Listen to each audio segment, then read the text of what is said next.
Hello cellists! Today is the 3rd of February 2021 and we're looking at the third study of Feuillard's Book of 60.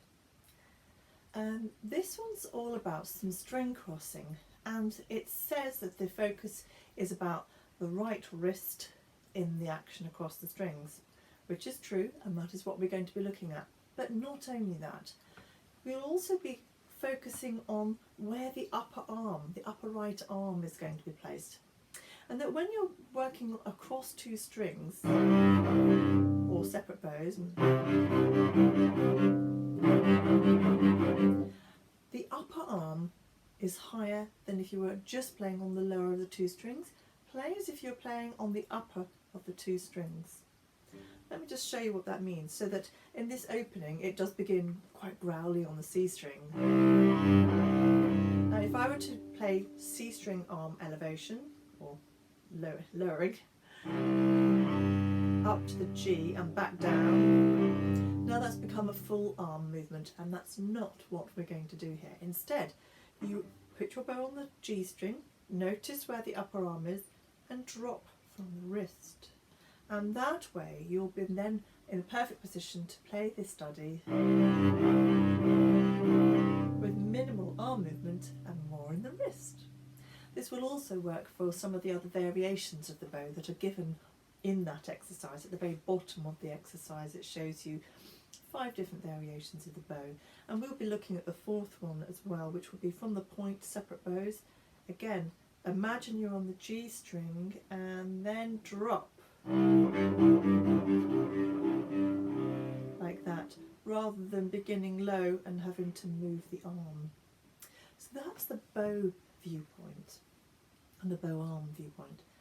The left hand is also obviously a factor, and in this study I want you to really think about double stopping. Obviously we're using 2 strings backwards and forwards the whole time, and your left hand can be pre-prepared so that as much as possible you want to work on block, so that you've got both notes ready at the time you need them, not independently one after the other. So that's something else to consider. There's one moment between bars 14 and 15 where you'll have to do an actual jump. Sometimes we might look at barring the finger across the string, but not in this particular instance.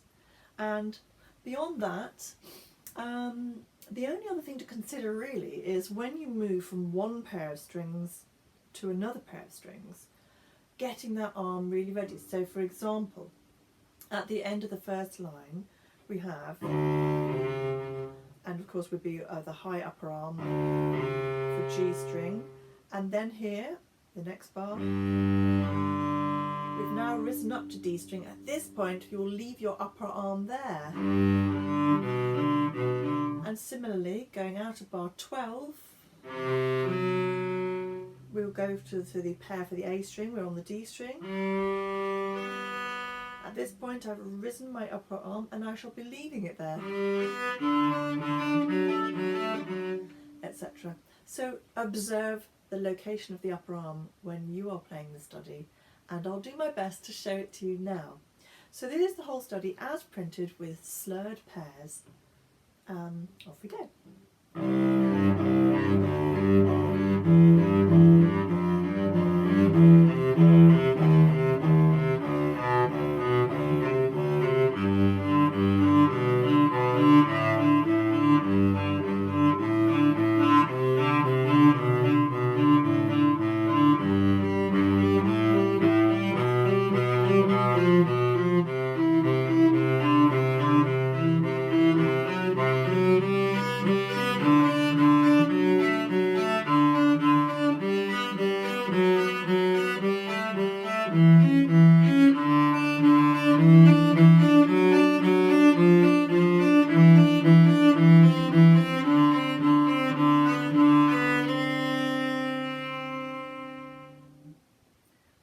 Now, as with a few of Feuillard's studies, that last note sometimes does sound wrong. It's because we went on the modulation and it's a bit of a fast steer back to C major, so it's not utterly convincing.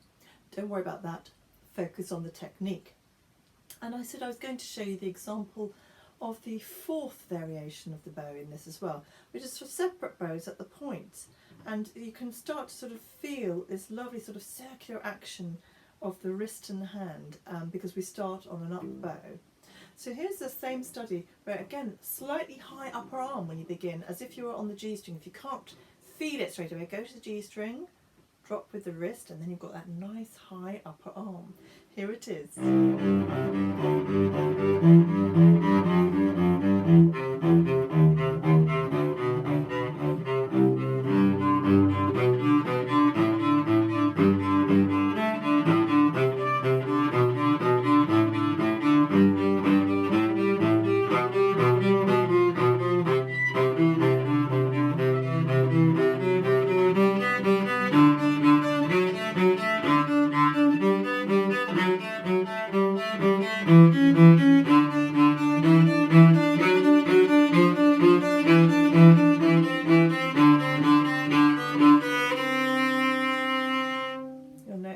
Note will be on an up bow there. I think not such a clean shift for me when I move from these. So